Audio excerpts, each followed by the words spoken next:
Okay. Okay. You got me. You got me. So first of all, I'm sorry to everybody. I'm sorry, everybody. I thought I had it right, but I had it wrong. And so for everyone who is not watching on YouTube, sorry, there's no show today because of it would take me too much time to explain what I did wrong. But those of you who are watching on anything other than YouTube, I'm sorry, you want to catch this show hopefully off of YouTube at some point. So this is only for the YouTube watchers. Only for the YouTube watchers. And by the way, that was just one of many reasons I almost canceled the show today. Whew. One of many reasons. I was like, oh man, there was so many things that happened today. But I'm back. I'm back live. What? Where's my drum roll? It'll take me a minute to find the drum roll, but I'm gonna do it. Here we go. Drum roll.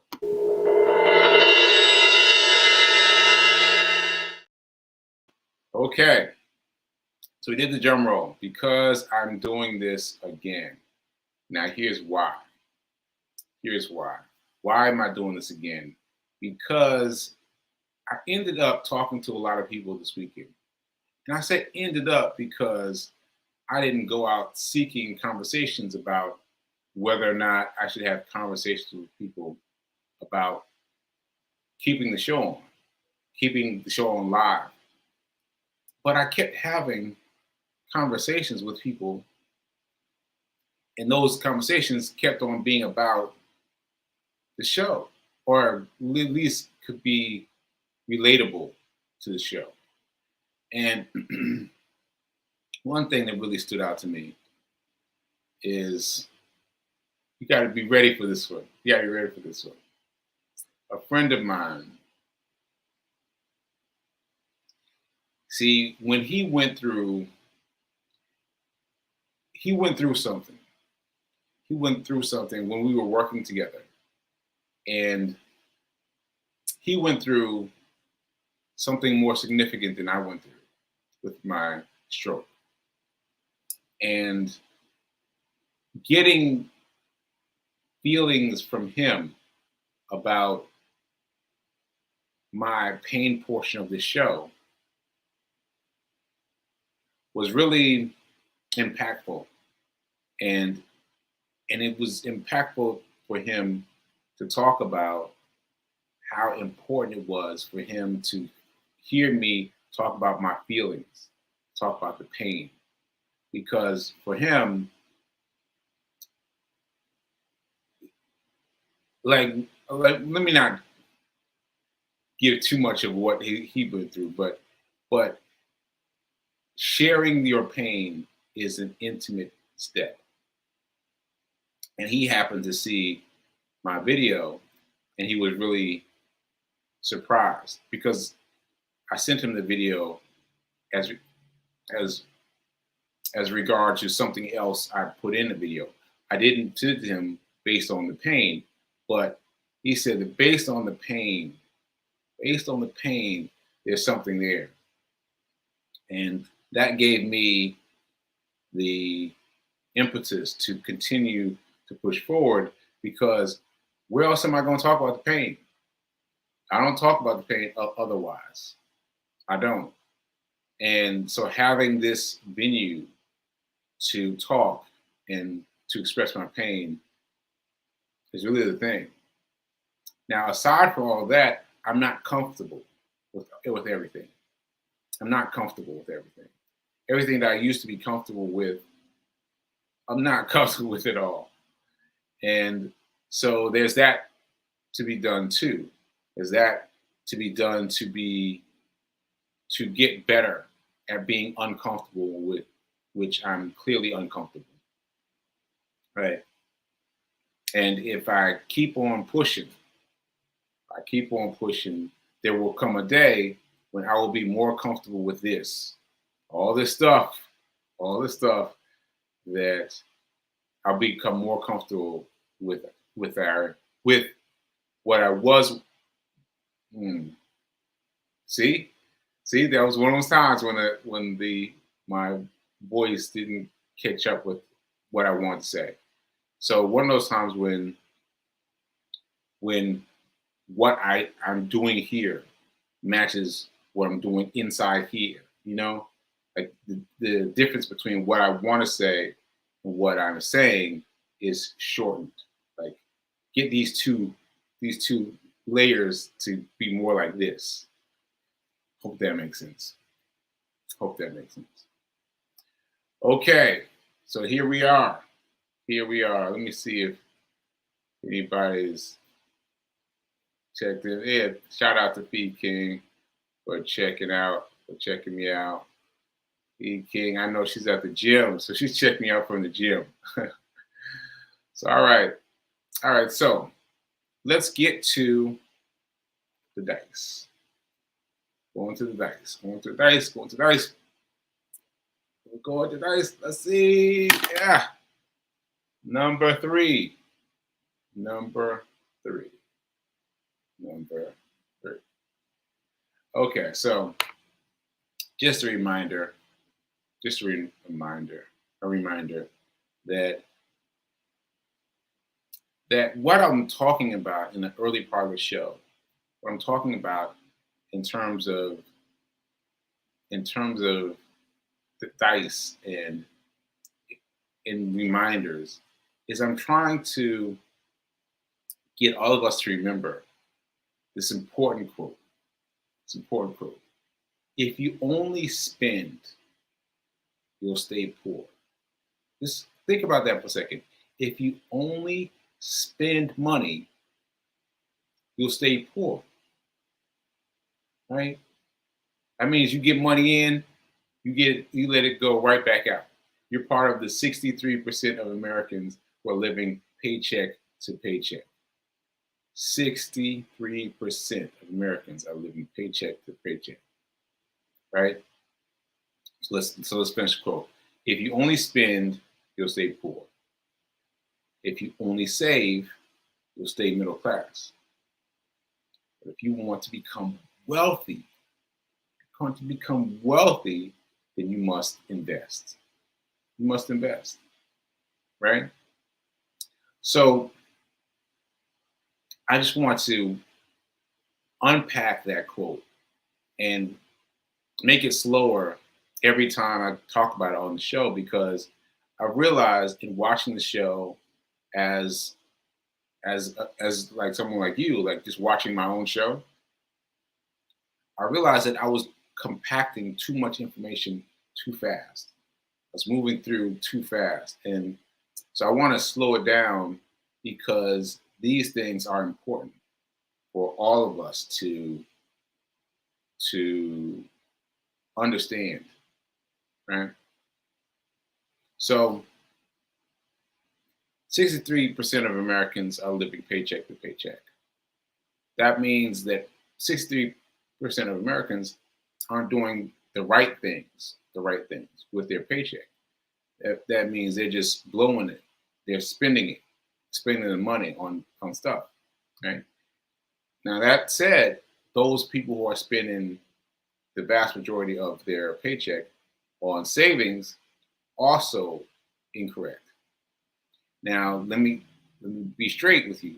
If you want to be a pauper, or if you want to have money saved up because it makes you feel safe, if you want to do those things, that's fine, but you will never be wealthy. You will never be wealthy. All right? So having wealth is a hard road. It's a hard road. And what I've discovered is all the things that tell you, hey, I can help you make it in 5 minutes. Hey, I can help you figure out how to do this in 6 minutes.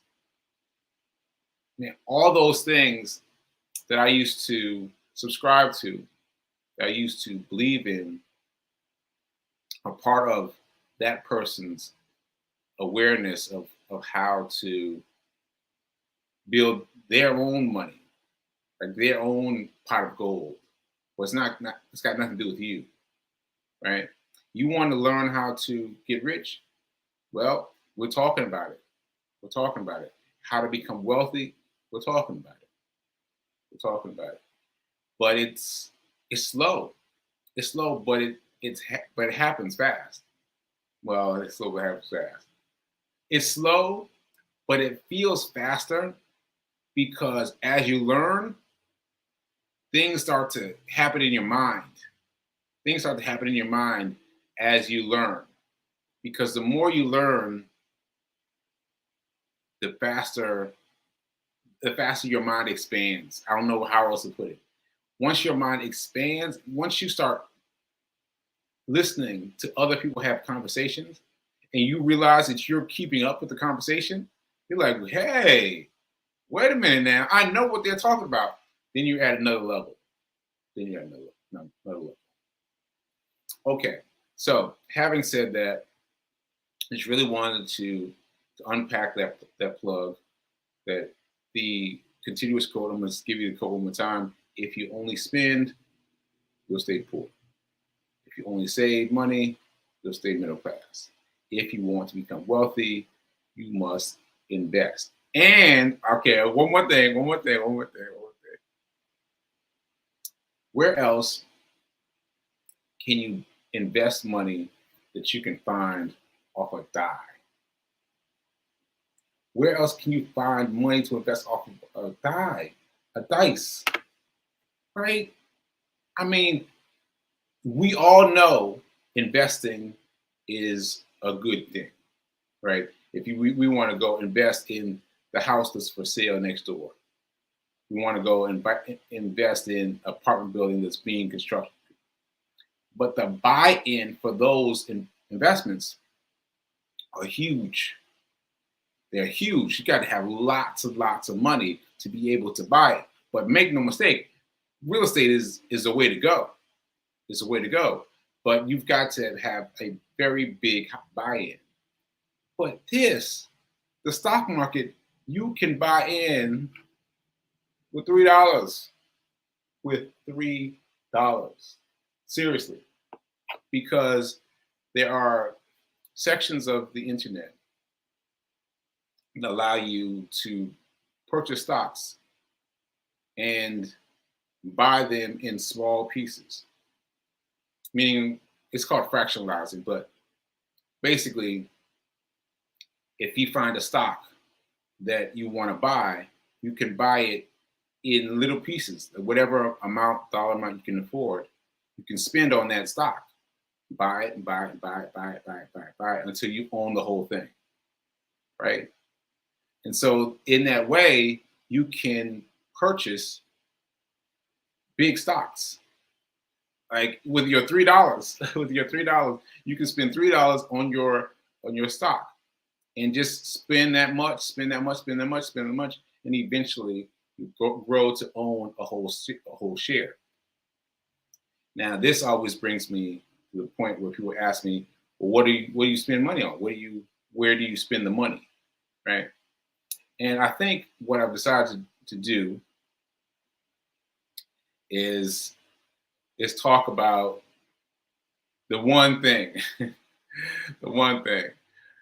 So well, let me say shout out to Simone. Shout out to Simone. Thank you, Simone. I appreciate it. I really appreciate it because you didn't hear the earlier part of the show, Simone, but I was really not going to do today's show. I was really not going to do it, like this close. So anyway, I'm glad you were able to find me.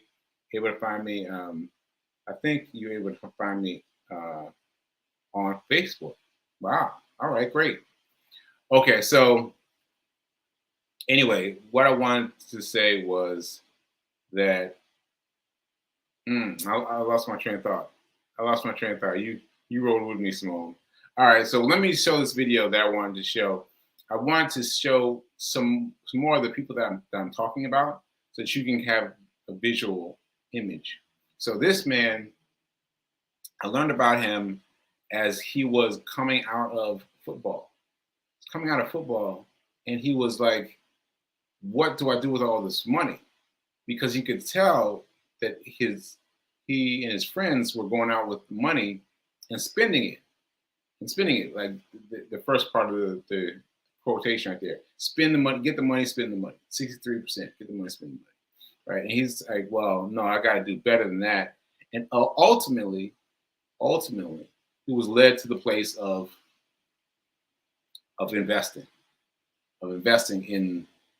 in small amounts. Although he had lots of money at his disposal because he's a football player, he was able to invest in big ways once he figured out what he was doing, and able to activate his wealth as far as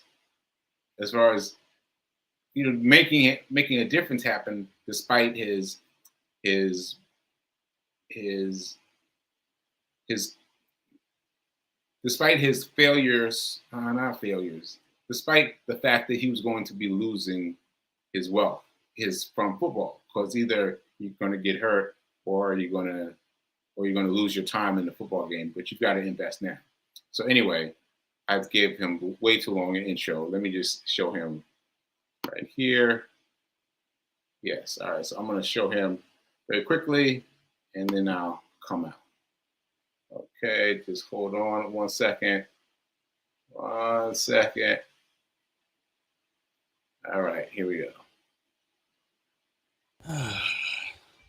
Hey, what's up, YouTube? I'm Zeke, and welcome to the Dream Green Show. Now, this won't be a long video, but something happened inside of my dividend portfolio that just don't happen all the time. I mean, this type of thing happens maybe once every blue moon. I mean, it just don't happen to every investor, and it happened to me. I mean, guys, when I tell you what happened inside of my dividend portfolio, your mind is going to be blown, because this type of thing, this is the first time it happened to me since I've been dividend investing.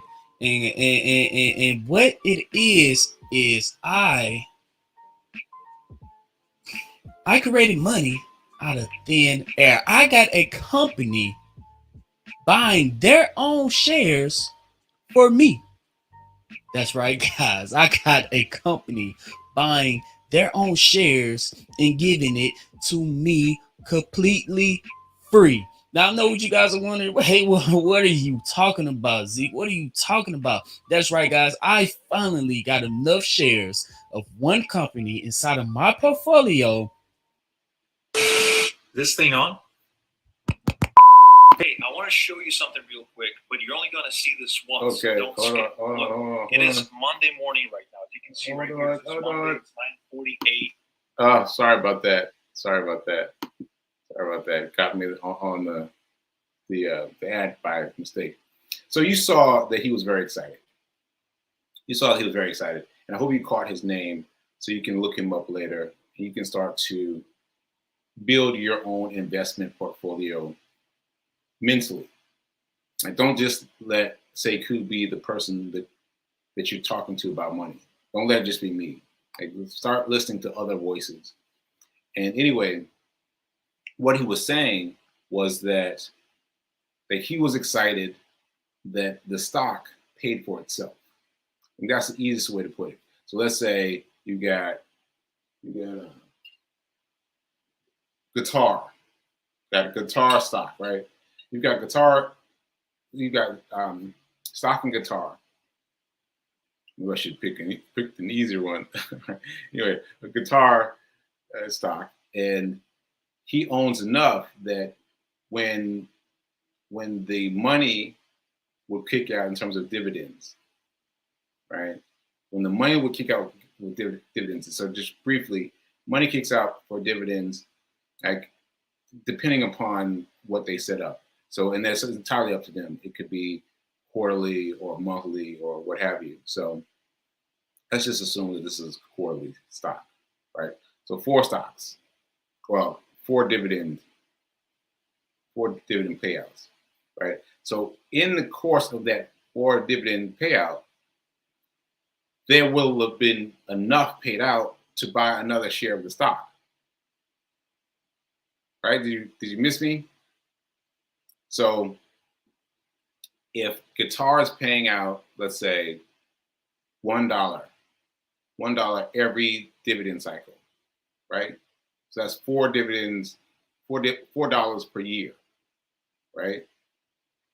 But the total for a total share of guitar stock is $3.99. So in that case, you will have gotten for $4. Will have gotten $4, and $4 will help you pay for the $3.99 full price of the stock, right? So most of us, if you've been investors, have reached a point where we've given this thought to this.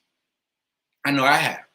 I had my hyperbole, and I was just like him. I was like, wait, oh my God, we can pay for it. It'll pay for itself. And yes, it will. Now, what you want to do is if you want to try this, you want to try it with a small stock. By small, I mean it's inexpensive, and you've got to experiment a little bit. But ultimately, you have to do the math and figure out how many dividend quantities you need in order to get a full share of the stock. And don't worry about the needle. The needle is going to go up and down, up and down, up and down, right? But the dividend payout will be equal to or greater than what it would cost to buy a stock per year. Now, I've done this myself. I hadn't thought about it for a while, but his video reminded me of it because I just had to know. And yes, that stock is buying more and more shares of itself. So, I mean, that can't be a lose factor, right? And if it does turn out to be a lose factor, I know that I learned something. Now, that's not one of the stocks that I play with now.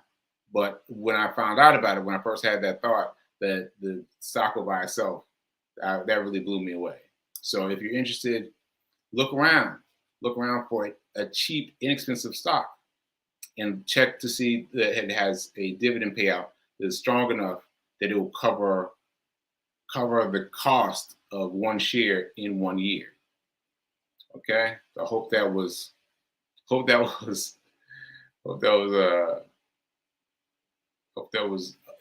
understandable. Okay, so moving on to Hero News. So as you all know, recently I have been starting off the Hero News section with my stories about pain. So today's pain story is pretty simple. So I was helping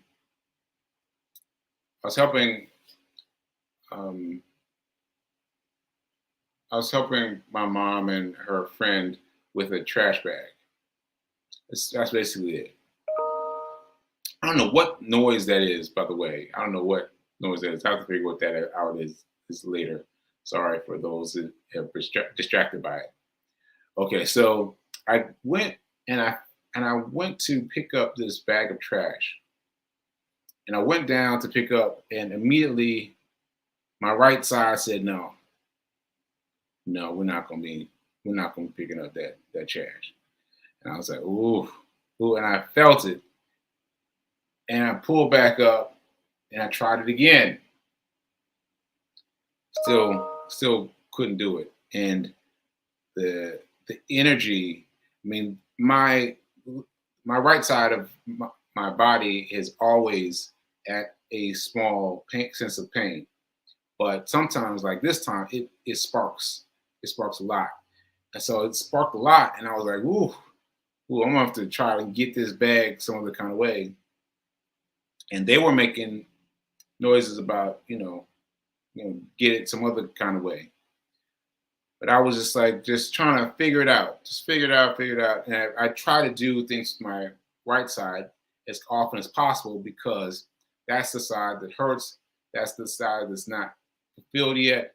that's the side that needs the most work in order to get back to where it was, because I'm still very far from there.